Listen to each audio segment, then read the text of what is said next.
জীবন ও জীবিকা শব্দ দুটি যতটা সহজ মনে হয়, বাস্তবিক অর্থে এর বিশ্লেষণ অনেক। জীবন যখন জীবিকার কাছে হার মানে। বাবারা রোদে পুড়ে বৃষ্টিতে ভিজে কত না কষ্ট করে। পরিবারের সুখের জন্য সারাদিন পরিশ্রম করে যাচ্ছেন তারা। দেখতে পাচ্ছি গাছ লোড দেওয়ার সুন্দর একটি দৃশ্য। কিন্তু দৃশ্যটি দেখতে যতটা সুন্দর মনে হয়, এই কাজটি করতে অনেক পরিশ্রম করতে হয় এই বাবাদের। দেখুন, সারাদিন বৃষ্টিতে ভিজে কিভাবে গাছ লোড দিচ্ছে ট্রাকে করে। এই প্রত্যন্ত অঞ্চল থেকে এই গাছগুলো চলে যাচ্ছে দেশের নানা এলাকায়, পূরণ করছে সারা দেশের কাঠের চাহিদা। দেখুন, একটা ট্রাক লোড পয়েন্টের ঠিক নিচ বরাবর প্লেস করা। এখানে অনেক উঁচুতে করে মোটরে করে অনেক বড় বড় মোটর দেখেন। এই যে একটা ক্রেন, এটার মাধ্যমেও মাল লোড দেওয়া হয়। এছাড়া এখানে দেখেন স্লোপিং করা থাকে এভাবে করে। এই যে মেহগনি গাছ দেখতে পাচ্ছি, অনেক বড় বড় মেহগনি গাছ। এটা ফার্নিচার তৈরি করার জন্য ব্যবহার করা হয়, ঘর করার জন্য ব্যবহার করা হয়। এই যে এভাবে যাচ্ছে, আস্তে আস্তে করে টেনে টেনে নিয়ে যাচ্ছে।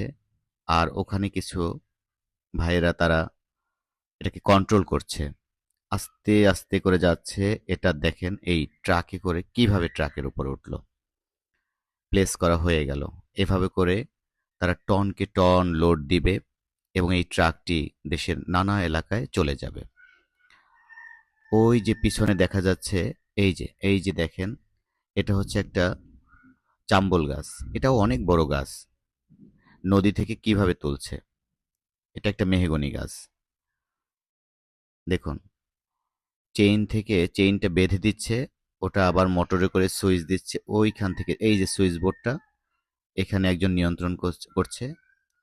এটা আস্তে আস্তে করে আবার সুইচ দেওয়ার সাথে সাথে মোটরে টানলো এবং সেটা ট্রাকের দিকে চলে যাচ্ছে। আস্তে আস্তে করে ট্রাকের উপরে পড়বেন। দেখুন, এই যে কত সুন্দর প্রযুক্তি।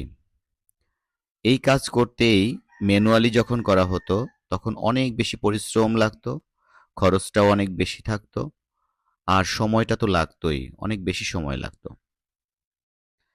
দেখুন কত শক্তি, এক একটা বড় বড় কাঠ কিভাবে তুলে নিয়ে যাচ্ছে। এই ঘরটার মধ্যে বড় একটা মোটর আছে, এই মোটরটা খুব পাওয়ারফুল, সেটাই টেনে নিয়ে যাচ্ছে এই কাঠগুলো।